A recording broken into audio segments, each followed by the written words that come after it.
Hello everyone, আসসালামু আলাইকুম। তো আজকে আলুর পরোটার একটি রেসিপি শেয়ার করছি। তো আশা করি সবার কাছে ভালো লাগবে। তো প্রথমে আমি 3টা রুটি সমপরিমাণ ময়দা নিয়ে নিয়েছি। কিছুটা চিনি দিয়ে দিচ্ছি, পরিমাণ মতো লবণ আর কিছুটা সয়াবিন তেল নিয়ে নিচ্ছি। নিয়ে খুব ভালো করে মিশিয়ে নিতে হবে আর অল্প অল্প পানি দিয়ে ডোটা তৈরি করে নিচ্ছি। সো যেহেতু এটা আলুর পরোটা, সো আলুর পুরটা তৈরি করে নিচ্ছি। আলুর পুরটা তৈরি করে নেওয়ার জন্য এখানে কিছুটা কাঁচামরিচ কুচি, পেঁয়াজ কুচি, ধনেপাতা কুচি আর পরিমাণ মতো লবণ নিয়ে আলু দিয়ে ভালো করে মাখিয়ে নিচ্ছি। আর এই আলুর পুরটা কড়াইতে দিয়ে ভেজে নিতে হবে, তাহলে খেতে ভালো হবে রুটিটা।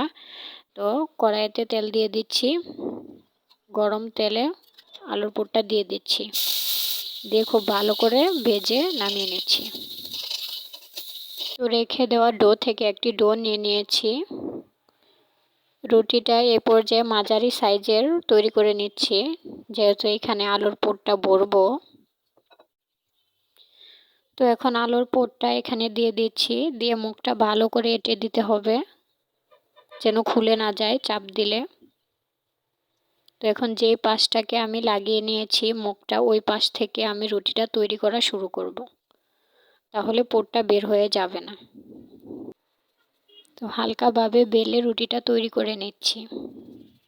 আলুর পরোটা তৈরি করলে সাইড থেকে খুব একটা মসৃণ হয় না, তো যতটা সম্ভব ভালো করার চেষ্টা করেছি। তো এখন রুটিগুলোকে ভেজে নিচ্ছি। তো এক পাশ হয়ে গেলে উল্টে দিচ্ছি, আর উল্টে সাথে সাথে তেলটা দিয়ে দিচ্ছি দুই পাশেই। তেলটা দিয়ে আবার উল্টে নিচ্ছি, এভাবে উল্টে ভেজে নিলেই হয়ে যাবে।